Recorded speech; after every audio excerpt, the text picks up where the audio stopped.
Welcome back to another episode of the DCL Duo Podcast, brought to you by My Path Unwinding Travel. And as you can tell, you are hearing my voice. So Brian is not with me today. I'm solo hosting, but I am super excited about today's show. I am talking with not a first-time cruiser, but a first-time guest to the show, Casey. Welcome to the show, Casey. Thanks, Sam. I'm so excited to be here. I've been a longtime listener. In fact, I started listening at the very beginning, like right before COVID. So, oh my God, I'm long time. Can't wait. Oh my God, that's crazy. There are not. I don't know that there are that many people who started with us at the very beginning, because it was. Funny enough, it was March of 2020 that we put out our first episode, and it was actually like right before or when the world shut down, when we thought it was just going to be like we had recorded our first episode right before anything shut down. And then we thought, oh, we're going to be off school and work or off school, I should say, for 2 weeks and working from home for 2 weeks. Little did we know. Yeah. It was the beginning of a long 2 weeks. Yes, so much has changed in that time, right? But yes, so excited to be here. Oh, I'm so excited to have you. And I will say our podcast has gotten a lot better since 2020. So we're just better at our jobs.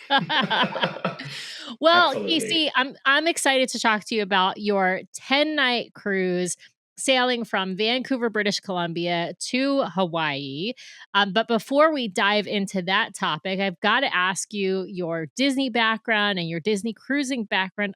If I'm correct, you are now a platinum cruiser. Is that right? Yes, this was our first platinum cruise, so very exciting. Definitely felt like we reached a milestone when we got into our stateroom with the platinum lanyards. It was very exciting, for sure. But other than that, so obviously this was our 11th cruise. Growing up, I grew up in the Phoenix area, and so we had annual passes to Disneyland. Sometime growing up, we ended up becoming DVC members. So my parents are Disney Vacation Club members, spent at least a week every year at Disney World. Obviously went to Disneyland multiple times a year. And then when I was in junior high, we went on our first cruise and just sort of like fell in love with that experience. Cruising was just, especially at the time, there was something I could do. There was something my parents could do. It was just phenomenal. And then I'm an only child, so it was always just the three of us. And then, growing up, we just sort of kept doing it. And then through adulthood now, I just turned 30 and we're still cruising together. So it's great. Oh, I love that. My hope is that when Nathan is 30, he'll still want to cruise with us on Disney Cruise Line. I'm sure he will. I hope so. I'm crossing my fingers and toes. Because he really loves it right now. So, I mean, and he's grown to love it. Like it's funny. We're recording this episode in kind of mid-October, and our first cruise with Nathan was like this week, basically back in, I'm trying to remember now when it was. I think it was in 2019 or 2018. And so it's popping up in my memories. And it's like these pictures. It was a Halloween on the High Seas, and these like pictures of just like little tiny Nathan on his first cruise. And he was so cute. And we did costumes and everything because it was Halloween. But it was like probably like our worst cruise ever. So it's yes, oh no. Yes, it was just hard. So like we were still figuring out with for those who don't know and haven't listened to our show before, Nathan, our son, has autism, and we didn't know at our first cruise with him. We were kind of in the process of trying to figure things out, and he was quite a difficult toddler and young child. And now he's like super easy and awesome, and we've all been through therapy and all that kind of stuff. But yeah, it was a little bit of a rough time. But anyway, I love the idea of like him sailing with us through the years. And I actually think that cruising with an only child is great, because like he doesn't have built-in friend, with us, with the sibling, right? But like going to the kids clubs or to the tween club and eventually the teen club, it just makes for, fast friendships, and he can enjoy himself and we can enjoy ourselves. Whereas if we went to a resort, I feel like that might be a little bit more difficult to come by. Yeah. Then that's why I loved cruising during that time, right? Because I had that time where I could be away from my parents, have kind of that fun experience as a junior high boy while my parents could still do their own adult things in the evening, right? And so that's honestly why we fell in love with cruising to begin with. So for Yeah, I sure. love that. Well, why did you choose this itinerary? I mean, it's obviously an iconic itinerary. It's a bucket list cruise for a lot of people. Are you still kind of West Coast based? You say you're from like Phoenix is not obviously on the coast, but it's in the Western U.S. Are you still in the Western U.S. and is that why you chose a sailing out of Vancouver? So my parents are still in Phoenix or the Phoenix area. I'm actually in Oklahoma City now, which is Okay. sort of smack dab in the middle. But But you stole our honestly, Sonics, okay? Our that's true. We basketball team. did. We did. Yes. But hey, the Thunder just won the championship, so it's working out for us. No, but honestly, we choose our sailings based mostly on the itineraries, and so we really like the longer itineraries. We've actually done the transatlantic and the Panama Canal on Oh, Disney, fantastic, yeah. and so we just love the longer itineraries. And so we were trying to work out what a cruise would look like this year, especially to celebrate my 30th birthday. And so it just sort of made sense. We were actually on the cruise for my birthday, and so it was awesome. It ended up really working out, but it really had nothing to do with geography or anything like that. Just mostly the itinerary. Awesome.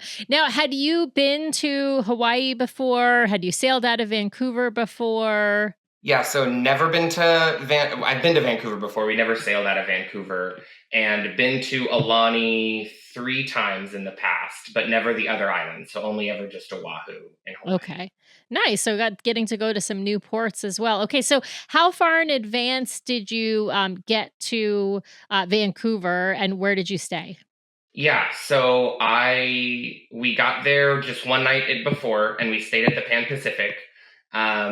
We loved that hotel. It was really, really nice, really, really convenient. Obviously, we ended up they upgraded us or something, and we ended up having like club level access to their I forget what they called it, but it was this really nice room at the top floor where we could just have snacks and drinks and that ended up being just a lovely experience.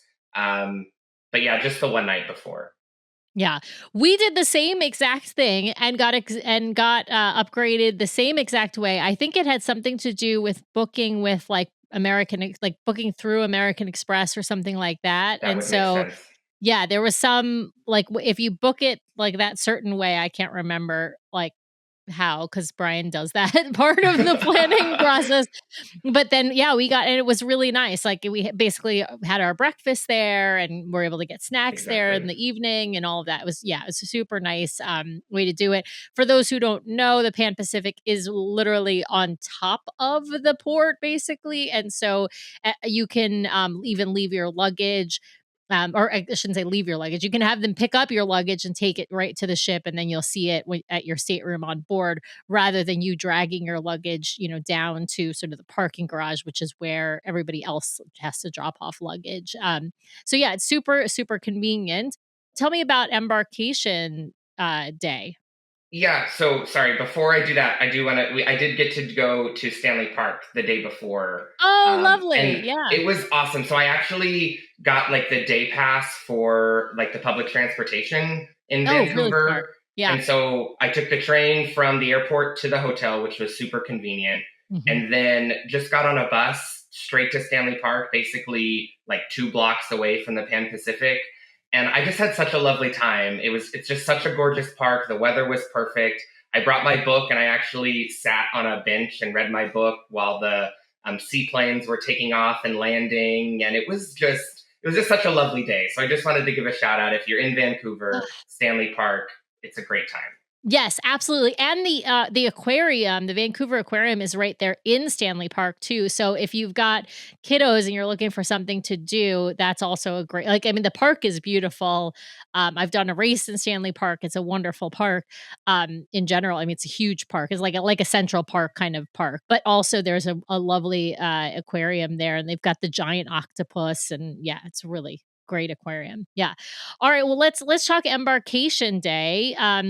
What was the embarkation day process like? Was it, smooth sailing? I feel like in Vancouver, it's usually pretty good, and for you guys, it's the very end of the season, right? The end of the Alaska season. They should be a well-oiled machine by the time you're there. Yeah, so they should have been. I agree with that. And I don't know if we just had just a bad experience. I've actually, I've never heard someone talk about a bad experience out of Vancouver. So I think this might be a little bit of a one-off experience. But so we got up, we had breakfast in the little lounge, like I said. We called the bellman. They got our bags. That was all lovely, perfect.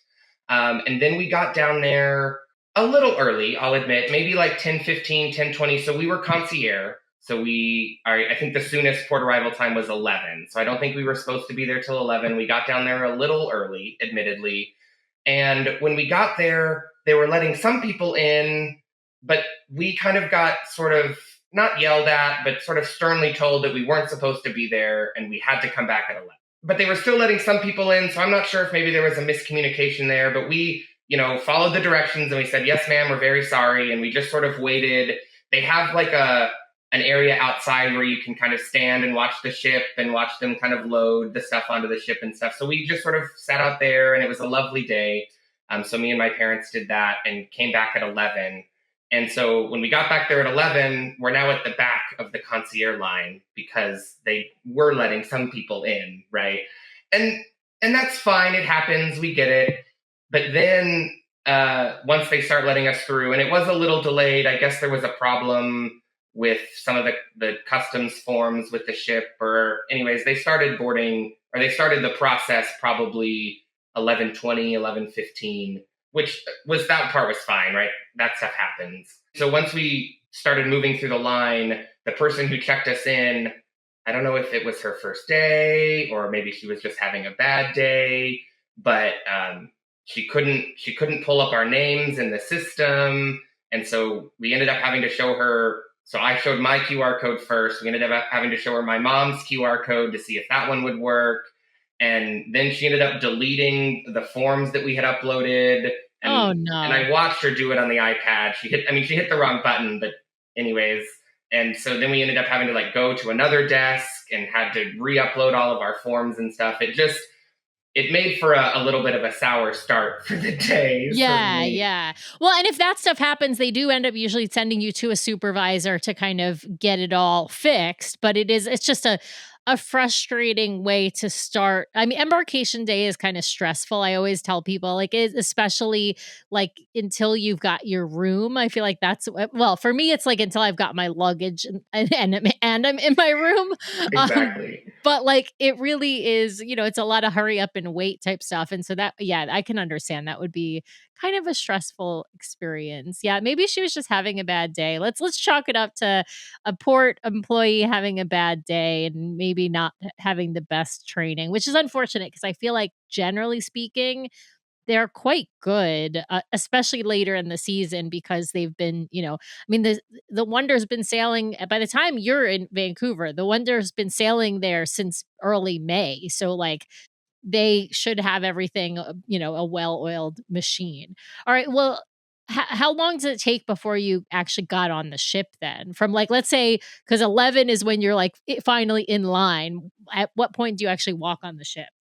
So I think we walked on the ship 12 or 12:15 maybe. So it wasn't that bad. By the time you got through the line, we had to talk to the supervisor. Then you go through U.S. Customs in Vancouver, that part was very easy.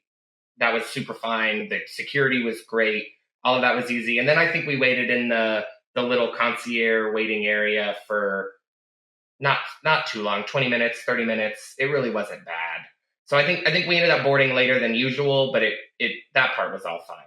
Yeah, well, and the nice thing about that is then you're not having to go through customs on the other end. Like when you get off in, I don't. I realized this when we went to Alaska. It didn't occur to me before because normally we're sailing, to the Caribbean from the U.S. and so you have to go through customs when you come back.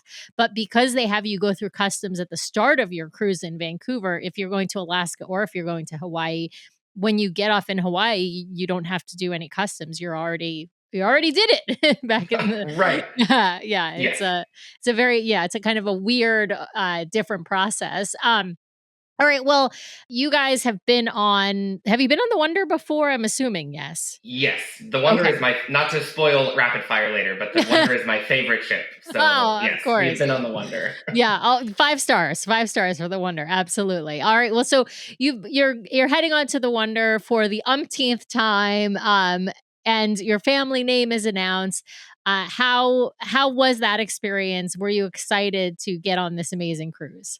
Absolutely. It's just so magical, right? Captain Mickey was up on the balcony waving down below and they're announcing our names. It just, I agree with you that I don't feel settled until I have my bags. But that moment when you're on the ship and they announce your name is really when it starts. You're on vacation now, right? It's real. You're here. You made it. It's Yeah. just such a fun experience. Absolutely. Yes. Oh, love that. Well, and as concierge, you are able to go to the sit down lunch, or you can go, of course, of course, any passenger can go to sit down lunch or to the buffet or to the pool deck.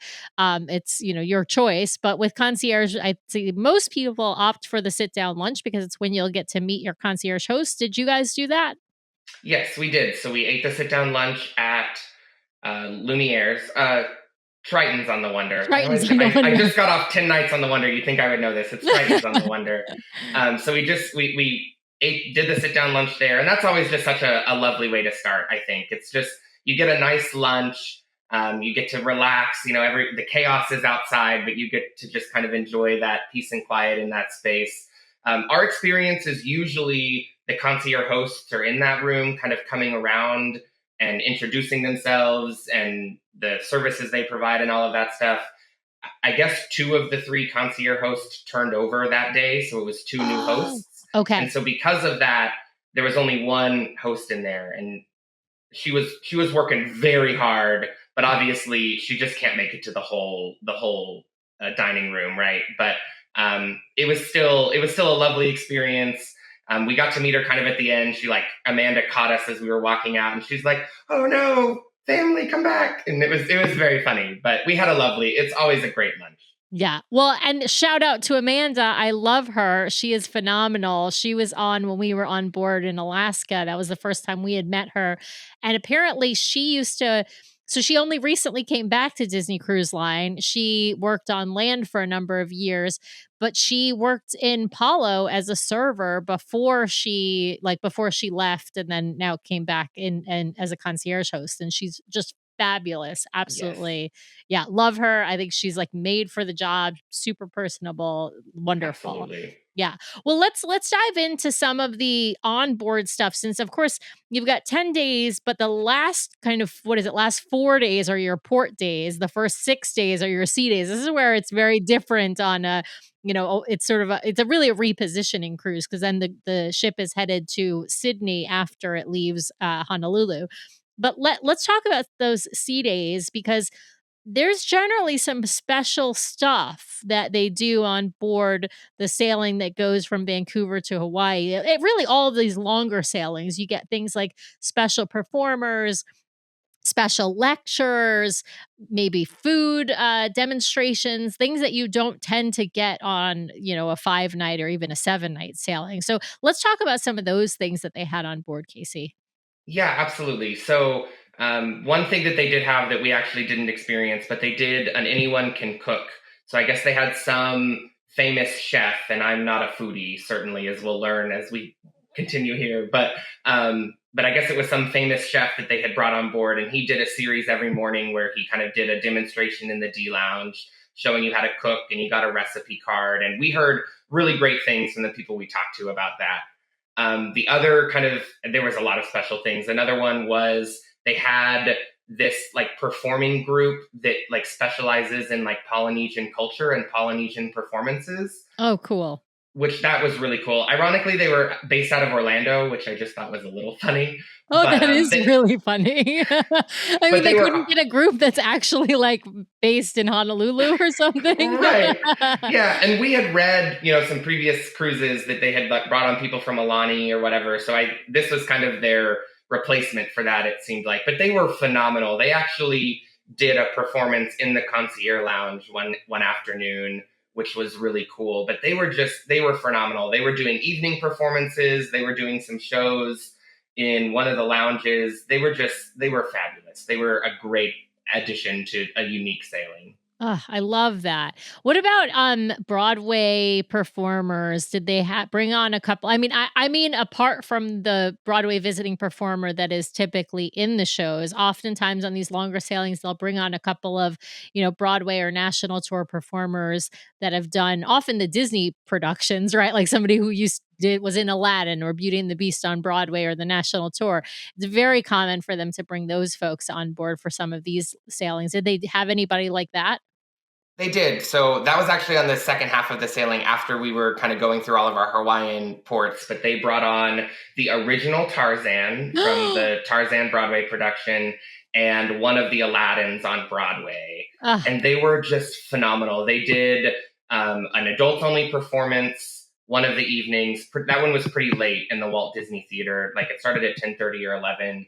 And then as one of the kind of main shows that they do opposite dinner, they also did a kind of a performance where they sang, a bunch of different Disney Broadway songs. And it was just, they were phenomenal. I mean, I think it was an hour and a half and I was just on the edge of my seat the whole time. I mean, it was just, they did some duets and some solos and it was just from the beginning to end, phenomenal. They were incredible. Oh, I love that. I feel like these special sailings, the longer sailings or DVC sailings are often ones that have these like special performers. Maiden voyages are another, category of cruises that have special performers. But I have to say, like Disney just knocks it out of the park with these different acts. And not to say that like your regular like magician or contortionist isn't a good act. Disney has some great people, some great magicians they bring on board, some great comedians, right? But like when you get some Broadway singers, really there's nothing better, right? I mean, exactly. No, it was just phenomenal. Yeah. And then another special thing that they had is they brought on someone from the Walt Disney Archive. And he gave a presentation every morning during the sea days in the Walt Disney Theater. And we didn't catch all of them, unfortunately, but he was really interesting. Most of his presentations were presentations that he had given like at D23 or Destination D in Walt Disney World or things like that. He was just really, really an interesting speaker. Just really fun. And because the presentations were at some of, normally at those kind of unique events, it was just really cool to get to experience that on the ship. Because, it's just so hard to get to Anaheim for D23 Expo or whatever. So he was really great. It was just really interesting stories about one of his presentations was it was called Down the Rabbit Hole. And it was basically like, how can we connect this piece of Disney history to this piece of modern day Disney? And he would just kind of weave a trail of like, well, this piece of art was this artist, and this artist also wrote or also drew this piece of media, and in this piece of media, the song was written by this person. And it was just crazy, the connections that he weaved. It was just a really engaging presentation. I love that. And you're right. It is hard to get to D23. I will admit I've never been to a D23. It's got to like fit in the schedule and like got to get Nathan has to be, occupied, and so it's hard to fit that in. So it's kind of cool when they bring stuff on board. Well, let's talk about some of the things that you and your parents got up to on board, and kind of what are your sort of favorite things that you do on board a Disney cruise, especially one with a lot of sea days? So truly my favorite thing to do is to just sit out on deck and sunbathe and enjoy the Quiet Cove pool and then sunbathe. And I get to read my book. And that's probably like top tier, my favorite thing to do. It's always nice when we sail Concierge to just have that space in the Concierge lounge to just hang out. We really like that space, especially the beginning of our cruise was pretty rocky, which is pretty common for the Pacific. But the first, I think, 2 days are pretty rocky, pretty chilly leaving Vancouver. And so it was just nice to have that indoor space, but we could still see the outside. We could people watch. That's another one of my favorite activities. Same. Love that. So yeah, we just that's what we did for probably most of during the day, especially. That's what we do most of the time is we just like to chill out, read. Love that. I gotta say, especially, the Wonder has the best, in my opinion, concierge lounge. Like the Wish class has a lovely concierge lounge. I will admit I've been in the concierge lounge on the Dream class, but I've never actually sailed concierge on a Dream class ship. I think the Dream class is sort of the lowest tier for the concierge lounge, even though they redid it. And obviously it's at least on the Dream, they redid it, in the Fantasy, as we're talking right now, is currently in dry dock. And so hers is getting redone as well. But I still think, even Magic and Wonder, they're different. The Wonder has a way nicer concierge lounge and, of course, has a concierge sun deck. So, yeah, fantastic space. And when it is chilly in the Pacific, it's nice to be able to sit inside that lounge and have a nice cup of hot coffee, tea, or hot chocolate, whatever, and eat all the little bites that they leave out for you every hour, basically. Yes. Yeah. There's nothing better than sitting in the concierge lounge with a hot cup of coffee and eating the hazelnut chocolate covered Oreo that they put in the lounge every afternoon. That's by far my favorite. I will tell you, I had maybe the best fig and goat cheese prosciutto crostini in the concierge lounge on the Wonder. They only had it one day. I had never seen it before in the lounge. I've seen, they always have it's like this fig prosciutto sandwich that they have during tea time. That's wonderful. But this was a warm crostini. I'm still having dreams about it. I just there's just some of these small bites that you can't get in other parts of the ship that they have in the lounge. So it is lovely. Well, I've got to talk, of course, about the shows. We would be remiss if we didn't. Now, one of the benefits of concierge is early access. Why don't you tell people about this benefit? Because I don't think everybody knows about this. So you're going to be very disappointed. I'm happy to tell everyone about this, but we actually didn't experience none of the 3 Broadway style shows. We didn't experience this cruise. Oh my God. We have experienced this before on a Wonder class ship, and I think it's similar, or the Magic class ship. I think it's similar across the fleet. They'll give you a location to go to about 45 minutes prior to showtime, and you show up at that location, and they will give you kind of secret behind the scenes access to the Walt Disney Theater so you can pick your seat before they let kind of the masses into the theater. And it is truly lovely. I mean, we've literally sat front row for most of the shows at this point because of this benefit. It's incredible. Yeah, it's wonderful. And they also will hand you a popcorn and usually a bottle of water as you're walking in. But of course, you can bring a soda or a cocktail or whatever with you, or order one from one of the wait staff. I love this benefit. To me, that's of course, early booking for things is a huge benefit if you're sailing on concierge. But I actually think my favorite benefit is the early access to the theater. I will say, I'm not sure the price tag is worth the early access because it's a hefty price tag, but it is one of the benefits. If you're already going to do concierge, it's one of the benefits I think people should absolutely take advantage of. All right, well, let's talk about some of the other stuff you guys got up to on board, and then we'll move over to the ports, of course. Yeah, so we love, we go to the main dining room for dinner, the 3 rotational dinings. We love that experience. We actually, for the first time, I know this is kind of blasphemy to be an 11th cruise and experience this for the first time, Palo Brunch. Oh my God, this is your first time at Palo Yes. Brunch? Oh my We God. loved it. Oh my gosh. I can't believe you Phenomenal. waited till sailing number 11. You waited until it was free or We waited included, I until should it was say. free. That's included. My dad would like me to Yes, point out, included. included, not free. Fair. Yeah. So for those who don't know, if you are a platinum cruiser or above, so platinum and pearl, you get one meal at Palo. It's a price fixed amount included, and so it's for everyone in your stateroom. So even if you've got somebody in your stateroom who's not platinum, and it's only adults, I should say, because it's a specialty dining, and only the specialty dining on Disney is adult only.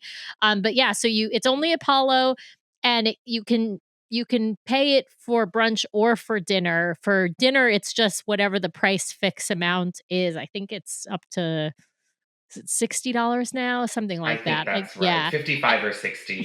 Yeah, it's either 55 or 60. They just changed it. I just can't remember the exact amount, but it's whatever the price fix amount is. And so if you end up ordering a la carte instead of ordering the price fix for dinner, then it'll give you a credit for the amount that the price fix cost, and then anything above that you pay for. But for brunch, it's just everything except for alcohol is included, because brunch is a price fix all you can eat menu. And I cannot believe that you had not been to Palo Brunch before, Casey. That's crazy. I know. I'm honestly I'm mad at ourselves that we waited this long after experiencing it. It was fabulous. They start off with bringing you these warm pastries that are just to die for. I mean, I can't speak highly enough of these pastries. There was this hazelnut chocolate croissant. Yes. Oh, I could it's just this eat that for the rest of my life. Yeah. Oh, it was And then incredible. they have the almond croissants, and then they have a Danish, and then they have the plain croissants. Yeah. And then you could get the savory breads too, which is the pizza bread and the breadsticks and the what's the other one? It's the a ciabatta kind of a bread too. Yes. Yeah. Mm-hmm. Yeah. And so we did that too, and that was lovely. We had a pancake, which was really good. We tried we got a couple of the egg options. I don't remember, an omelet and a quiche, maybe. I don't remember the other one, but that was really good. And then, oh my gosh, the best chicken parmesan I have ever had. I know you guys have been talking about it. You're right. You're just absolutely correct. I've been telling you to try this. I mean, I don't know how many shows I've been telling you to try this chicken parmesan, Casey. I can't believe you waited this long, but I'm so glad I'm so glad you tasted it, and I'm so glad you agree. I mean, the standout for me is the chicken parm. For Brian, it's the lasagna. I don't think you can go wrong with either of those options, to be perfectly honest. Did you try one of the flatbreads, or they're pizzas, flatbreads, whatever you want to call them? Yes, we also did that. Again, I can't remember which one we got, but that one was also lovely. It was just the bread, the flatbread was just so perfectly crispy and just the right amount of toppings. That was lovely. We actually talked about it, me and my parents, afterwards. And if we were to go back, I think we would just do the pastries at the beginning, the flatbread, and then we would split the chicken parmesan and the lasagna between the three of us, and we would be perfectly happy with just that experience. Yes, I say skip the pancakes and the eggs. I'm not saying they're bad, but I just think they're not the stars, and you're wasting precious stomach space. You only have so much stomach space. So, yeah. I mean, if I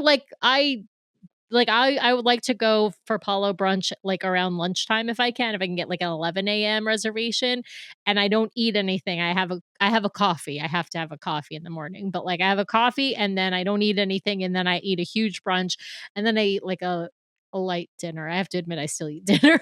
I mean, dinner's 6 hours later. You gotta eat something. I gotta eat something. I mean, it makes sense. All right, well, let's shift over to the ports, because you have some fantastic ports that you hit in all four in Hawaii.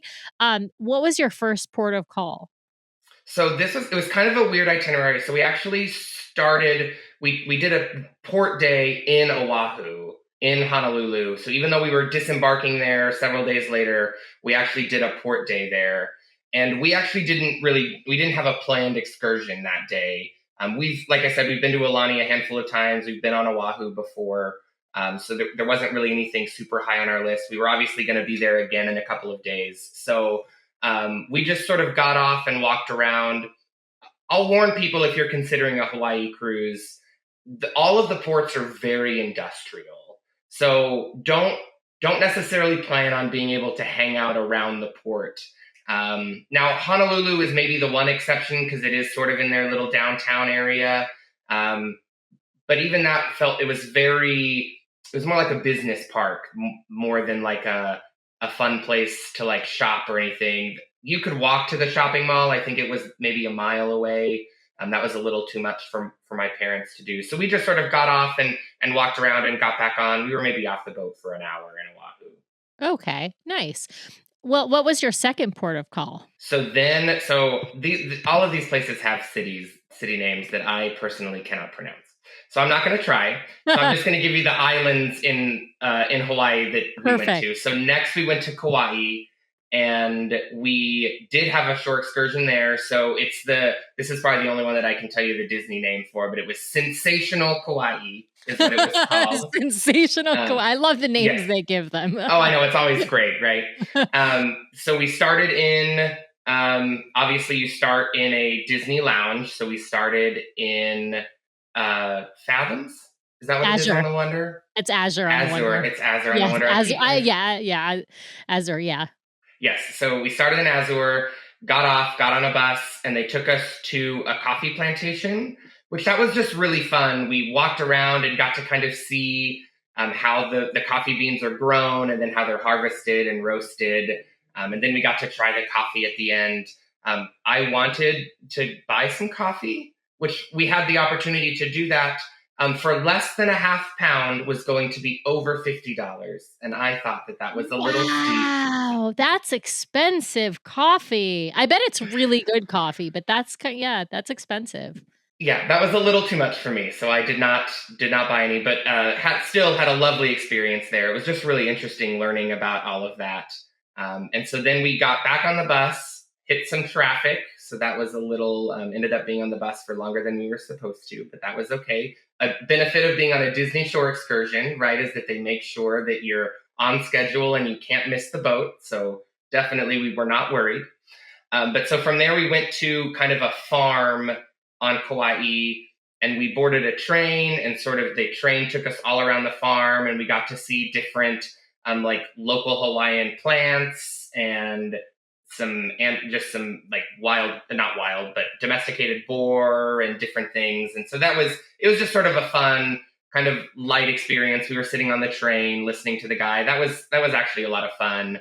And then we finished that experience by trying authentic Mai Tai.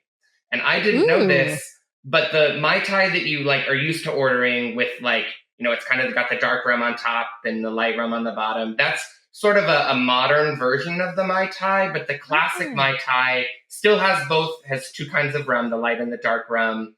But then it's basically just lime juice. I'm going to get it wrong now, but it's lime juice, pineapple juice, and simple syrup. And that's it. And it was lovely. It was so fresh and so light. It was completely different than what you would get in a Mai Tai at just like a bar, but it was lovely. And the bartender that walked us through how to make it, she was just a lot of fun. It was just a fun experience.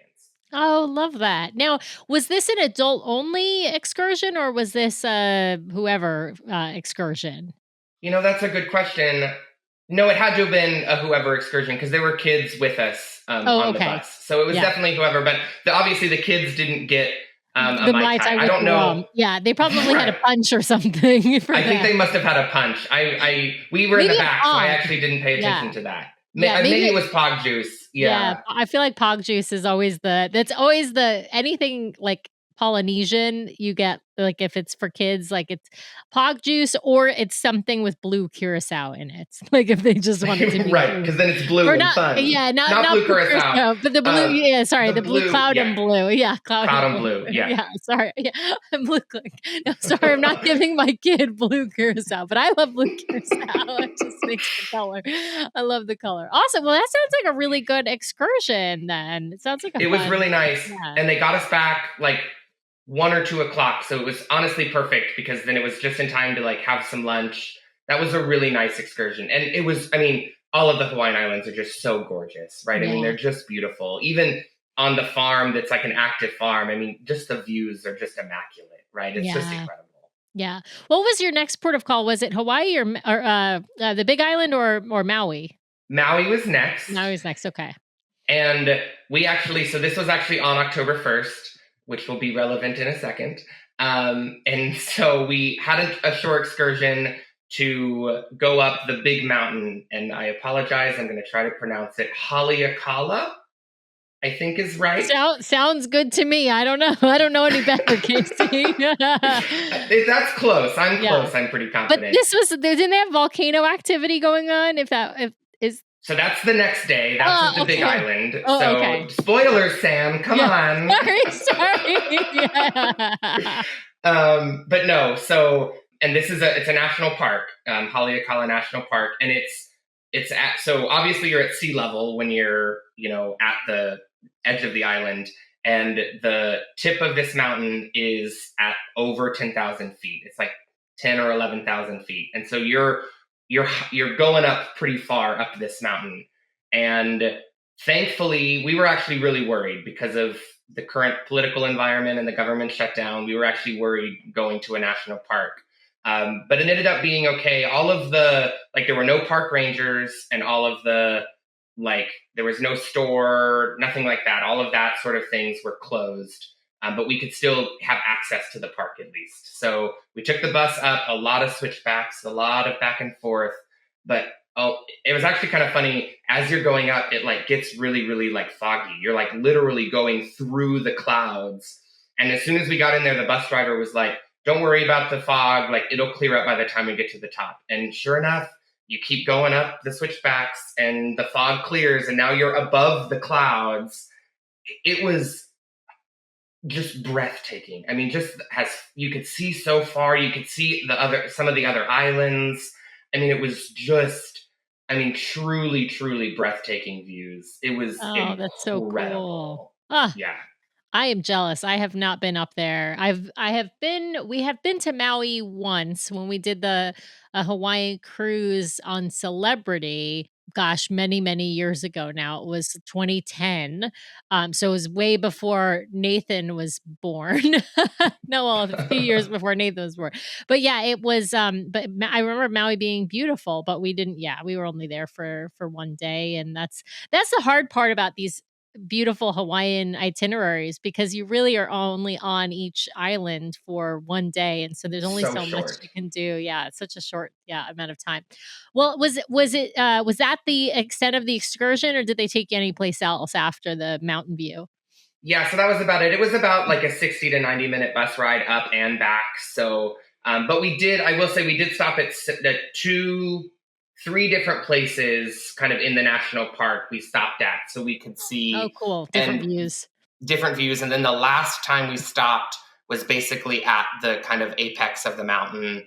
And there was about maybe a half-mile hike you could do to actually walk up to the top and back. And so I did that without my parents. But it was still, I will say, if you're doing that excursion, that little half-mile hike is a lot. It's not stairs, but there's some pretty big rocks you have to climb up. And I could do it fine, but I think if you have mobility concerns or anything like that, be cognizant of that. But that was really gorgeous. And then they took us back, and we actually got back off the boat, or I did. I actually got back off the boat and sort of walked again through a very industrial area, and then walked across the street. And they had a strip mall, but it had some touristy places. So if you're looking for a tchotchke, like a shot glass or something, there is options there in Maui in the port that we stopped at. But again, not a touristy strip mall, but they did have a couple of options there. So at least I got a shot glass for my collection there in Maui. I mean, you got to get whatever you collect, you got to get, something from each port, right? So, Exactly. yeah. All right. Well, your last port of call before, of course, going back to Honolulu is the Big Island. And I remember we've talked with somebody else who was on your cruise, and I remember that was a volcanic activity going on while you all were there. Did that impact your excursion, and what did you do there? Yeah, so we did have an excursion. That was the top of my list. When we planned this cruise, I told my parents, like, I have to see the volcano. Like, we have to try and see the volcano while we're there. So we booked an excursion that took us to Volcanoes National Park. Again, same thing, like kind of the ancillary offices and stuff were closed, but the park was still open. And they actually have a hotel there on the park that was also open. And we actually had booked a guided tour through as part of our Disney excursion. And so they took us to the volcano I think they call it Volcano House is the hotel. So we started there and did, again, kind of a short hike, maybe half a mile, maybe even less than that, to kind of see the volcano from the volcanic crater from a couple different angles. And that's when we found out that it had erupted the day before. Yeah. Which I don't know, a little sad we missed it, I guess, but maybe also glad that we weren't there Probably for that. good I don't that know. you weren't. I mean, your tour probably would have gotten canceled. Yeah. Right. So maybe for the best. But it was still like kind of erupting with steam and gases. And so that was just, I mean, again, I don't really have words to describe that experience. Yeah. I mean, how often do you get to see a volcano spewing steam into the air? Yeah, I mean, seeing an active volcano, like being active, is kind of crazy. Like, that's a once in a lifetime opportunity. That's pretty cool. No, it was crazy. It was awesome. And our guide was super cool. She gave us all this fun facts about the volcano and the area and how the island is still growing, which is just wild to think about. I mean, it was lovely. And she definitely, our tour guide definitely like used to be or is a kindergarten teacher, because she was just full of energy and like just bouncing around all over the place. And, but no, it was great. And so then they took us back to Volcano House and we had, I'm going to call it a lunch. They had some light bites, some like flatbreads and some fruit, maybe something else. And then we also got a cocktail included as well. This one also wasn't adults only, but it was only adults on our excursion. There weren't any kids. But that was also lovely. It was sort of in this big dining room that sort of overlooks the volcano with big bay windows. And that was just a really cool environment to just sort of have lunch. It was just really cool. We had a great time. Oh, that's awesome. Well, I did ask about it being, whether it was the other one was adults only, but I should mention, you probably didn't have a lot of kids on your sailing in general, because you're talking about late September into early October, just the timing of that cruise. I mean, the reason why we have not taken one of those cruises, either Vancouver to Hawaii or Hawaii to Vancouver, or a transatlantic or a transpacific, is just the timing is all of them, and Panama Canal is no exception. They're all during times where school is in session, at least here in the States. Yeah. So, actually, was the sailing full, and what was the demographic of the people? You're shaking your head. No, it was not full. Yeah. Did you get an idea of like how many people were on? So that's a great question. Usually we ask this question or find out, but I don't think we even asked anybody. But it definitely, I mean, you could tell it was not full, right? I mean, none of the spaces were ever very busy. I mean, I've been on cruises before where if you want to go to trivia, you got to show up, 15 minutes early before trivia, especially if you want a seat at least. But I mean, you could show up right on time for things and find a seat, and nothing was full. The dining rooms, you could tell, were not full. Our serving team only had 3 tables. We were in first dining, which is, I think they usually have 5, so or maybe even 6. And so, anyways, definitely not a full sailing. And you're absolutely right. Very few children. Very, very few children. I'll say most people. It was probably mostly couples. or couples with their adult children, kind of like my parents and I. There were a handful of teenagers because he kind of saw the same, I don't know, maybe 10 or 15 teenagers. Not, which was fine. They weren't doing anything, right? But just you see they're them just around the hanging ship. out with each other. Yeah, Right, they just exactly. find each other and then they move as a little like mob around the Yes. ship. Yeah, A little amoeba around the yeah, ship. You always see them. Yeah. exactly, and And probably then some little ones, right? Some like sort of young, like preschool age. I feel like is often what you see. yeah, and then agreed. And then there was sort of a gap of ages, and then you had kind of that really young kind of toddler. But even that wasn't very many. I mean, again, I don't know the numbers, but I mean, we saw the same maybe 20 to 30 toddlers. I mean, there wasn't a lot, right? This was not a kid sailing for sure.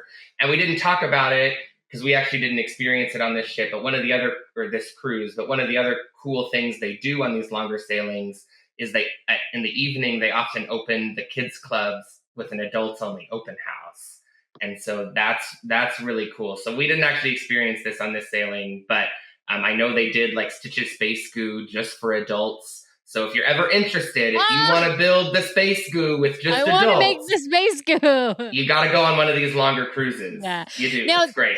Now they do have, I will say, that's a great thing to point out, but they also do have oftentimes on a cruise one time where they'll have open house where you can do such a space goo, both parents and children or adults without children, right? So they do have it at other times.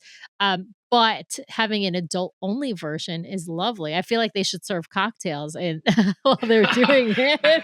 We did it on our transatlantic cruise, and I don't think there were cocktails in there. Probably not, because they don't want to. So. It just creates more sticky spaces, and they just for cleaning purposes is probably why they keep alcohol out of there in general. So. Yeah, probably for the best, just in general. You don't want to like leave your glass somewhere. Right, exactly. Yeah, maybe not for the best. Well, before I subject you to some rapid fire, Casey, is there anything that we've missed that we haven't talked about? You debarked in Hawaii, in Honolulu. Did you guys go to Aulani for a few days? So we were actually, me and my dad had some pretty lengthy conversations about this. So we actually had a hotel booked in Waikiki and a hotel booked in Aulani. And we went back and forth. We were wrestling with it. We've only ever stayed in Aulani when we're in Honolulu. And so we decided, well, it's just for one night. So let's do Waikiki. Let's experience that side of the island and see what that's all about. And so we actually stayed at the Moana Surf Rider, which is a Westin. And I just bring it up specifically. It was phenomenal. Look, I'm not getting paid by them, but it was truly incredible. I would highly recommend it. Obviously, Aulani is gorgeous and lovely, and can't speak highly enough of that either. But if you're looking for another kind of experience, if you're looking for something else, consider the Moana Surf Rider. Just the level of service we got. And remember, we just got off a concierge level sailing. Like, the level of service we were already getting was quite high. So to have one night at this hotel, just the level of service was incredible. Our flight wasn't until really, really late the next day, and they gave us a 5 p.m. checkout time, which holy cow, that's unheard of. Yeah, so we basically got 2 days at the hotel for the price of one, basically. Yeah. I mean, it was just phenomenal. They had these like beach chairs, and it was lovely. We got 2 beach days out of the deal, and it was well worth it. We really enjoyed it. That's awesome.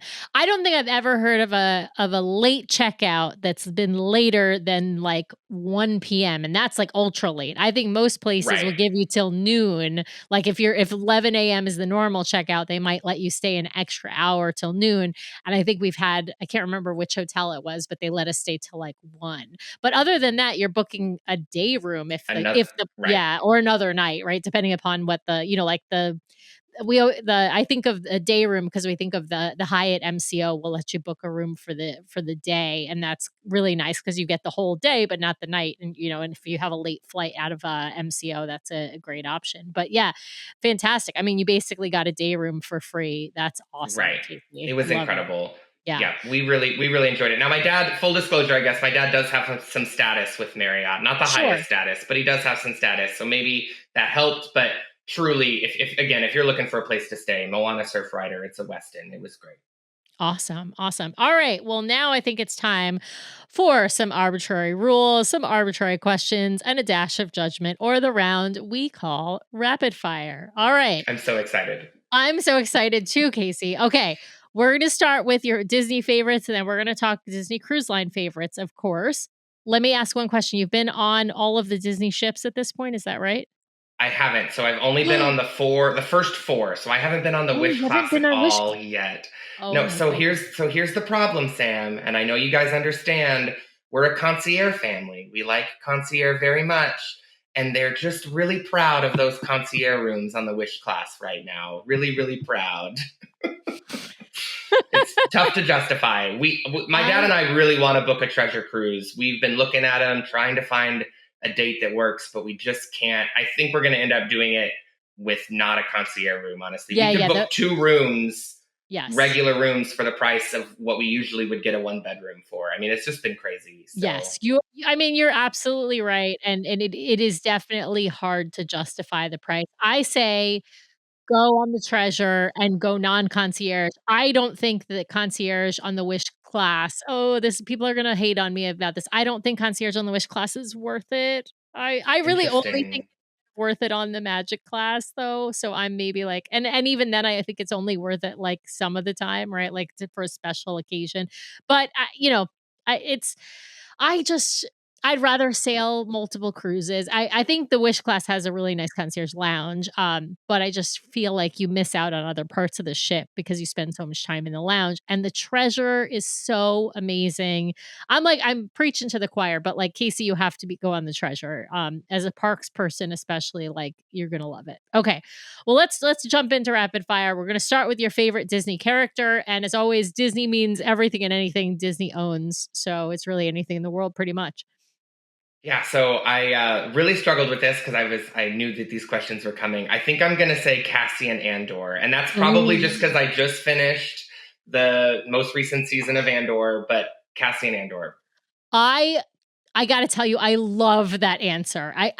You've already won rapid fire because I love Cassian. I love that series. I'm obsessed with it. I honestly think it might be next to like The Wire, it might be my favorite, it's definitely top 5 TV series, period. And it might be like top 2, The Wire, West Wing, like these are like high, this is high praise, I think, to give Andor that level. All right. Absolutely. Favorite Disney movie?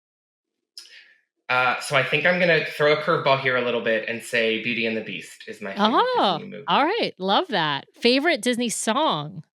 See, this one was hard. I want to give so many answers to this question. I know. But sticking with my Beauty and the Beast, I'll say Beauty and the Beast as my favorite song. But close second is At Last I See the Light from Tangled. That one, whenever that one comes on, I just smile. So Same. Maybe both. Yeah, I love that song. I would put that one above Beauty and the Beast. I love the movie Beauty and the Beast, but I like the song At Last I See the Light better. Yeah. Anyway, I mean, all great options though. And I do think my favorite song changes like from day to day. For a while it was Surface Pressure. So that's still up there, but I can't say it's probably number 1 anymore. All right. Favorite Disney Cruise Line stage show. And I mean the main stage shows. I think my answer to that one is Tangled on the Magic.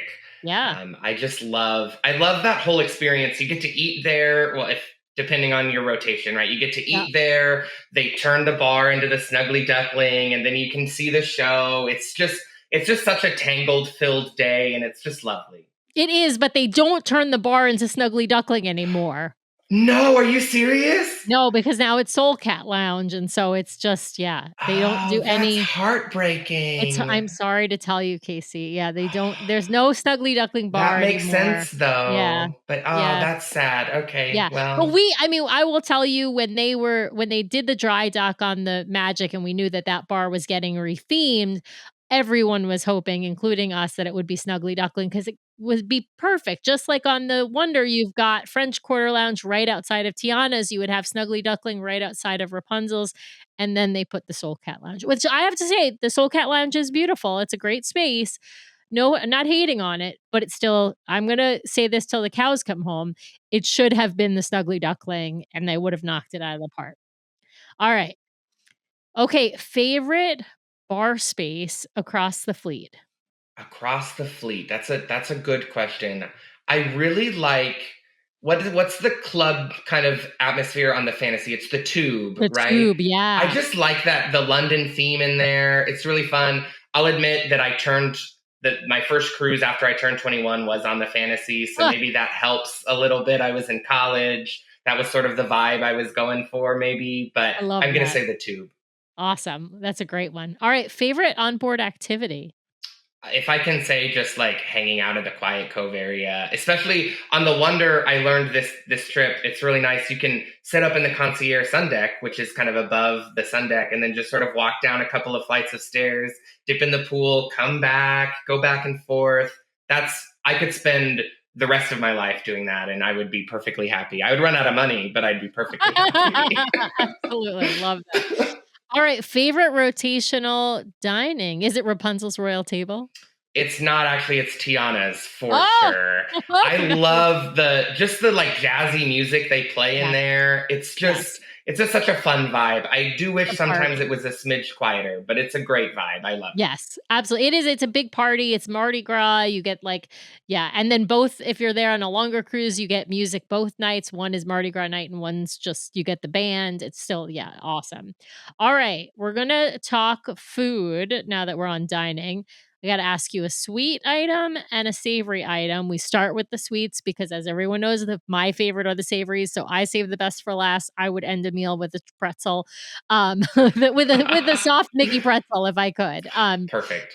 But yeah, let's start with a sweet item. A favorite sweet item on board a Disney cruise, and it can come from any space. It can even come from it can even come from Palo. So this is going to be a little blasphemous, and I understand that, but I don't love the Disney Cruise Line desserts. And I know I've heard a couple of other people mention that too. They look so appetizing, and then they're just so disappointing. And a lot of times they just don't taste like anything to me. And so I find myself ordering just like a Mickey bar a lot of the times. But I don't know, I should have looked up the menu before this. There was like a chocolate something on the menu at Palo Brunch, and it was lovely. It was like a lava cake kind of. Oh yeah, but it was like a play on a lava cake. It was lovely. It was hot, and it was gooey and melt in your mouth. And the ice cream, it was like a hazelnut ice cream or something that was with it, and that was lovely. So I'll say that for sure. Yeah, absolutely. I will agree with you. Being not a huge dessert person myself, like I think there's only a few desserts on Disney Cruise Line that I think are sort of worth the calories for, right? Like, to me, one of them is that Oreo cheesecake at Embarkation Day lunch. And then I love the soft serve ice cream on deck. There's I used to eat the sticky date pudding anytime it was on the menu. And now I kind of got sick of it because I think I had it too many times. It's good. But it's like one of those ones where I would order it like every night. They would bring it from the other restaurant. So now I'm off that sticky date pudding. But yeah, I feel ya. All right. A favorite savory item on a Disney cruise? Absolutely that chicken parm. Yes. 100% from Palo. No question. Just love it. Absolutely. No question. Awesome. Okay. This is a very important question because you've been on the Magic class and you've been on the Dream class, but you haven't yet been on the Wish class. I'm only going to ask you two of the three, which is Aqua Dunk versus Aqua Duck.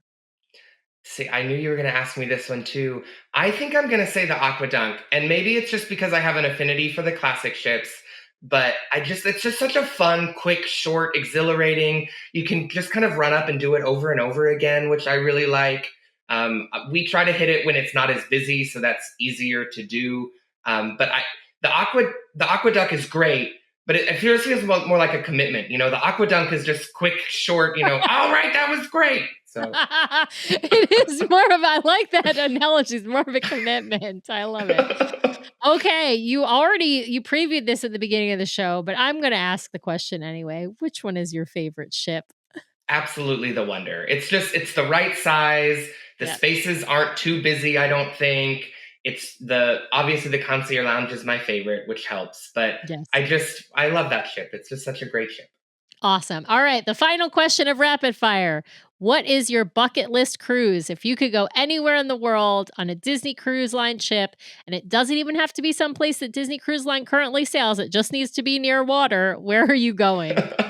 I think I'm gonna say Australia, just Mm, because. And I know they are doing that now, and they're about to not do them anymore, which is disappointing. But I just think that that's a part of the country I've always wanted to explore: Australia, New Zealand, and it's just so hard to get over there. And I think that would be cruising kind of around and seeing different places in Australia. I think would be such a perfect way to experience that after you've done the hike to get there. So yes, absolutely. Totally agree. I think unfortunately what they did in Australia, New Zealand doesn't really cater to us because that's what I want to do too, right? But they're really doing, they've been doing these sort of sailings just out of one port at each time, as they and then reposition instead of doing longer cruises where you get to see a whole bunch of places. But it's disappointing that they're not going back to Australia after this last season, but we'll see. There'll be new destinations and we're going to have a West Coast based ship. So that's a good trade off, I would say. Well, absolutely. Casey, I got to ask you, what is next? You're talking about the treasure, but what do you have booked or what are you going to book next if you don't have anything booked currently?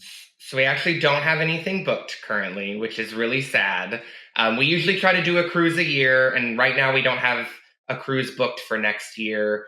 I actually just personally went on a trip with my friends to Alaska this past year, but we are talking about maybe doing a big family trip that now that I've gone on it and spoke the praises of it, of course, now more people want to go. And so maybe a bigger family trip to Alaska next year. But then I'm advocating pretty fiercely for the treasure. So I don't know. We'll Yeah. see where we end up. But probably looking at something this time of year next year. So we'll see. Awesome. Well, you'll have to come back and tell us about it because Absolutely. I mean, either is a great option. Alaska on Disney. I know you went on Holland America recently for Alaska, but there's nothing better than Disney in Alaska. And then the treasure just can't be beat. It's like such an amazing ship. So either is a good option. But with that, I'll just say thanks so much for coming on the show and joining me today, Casey. Thanks so much, Sam. This was a lot of fun. I really appreciate it.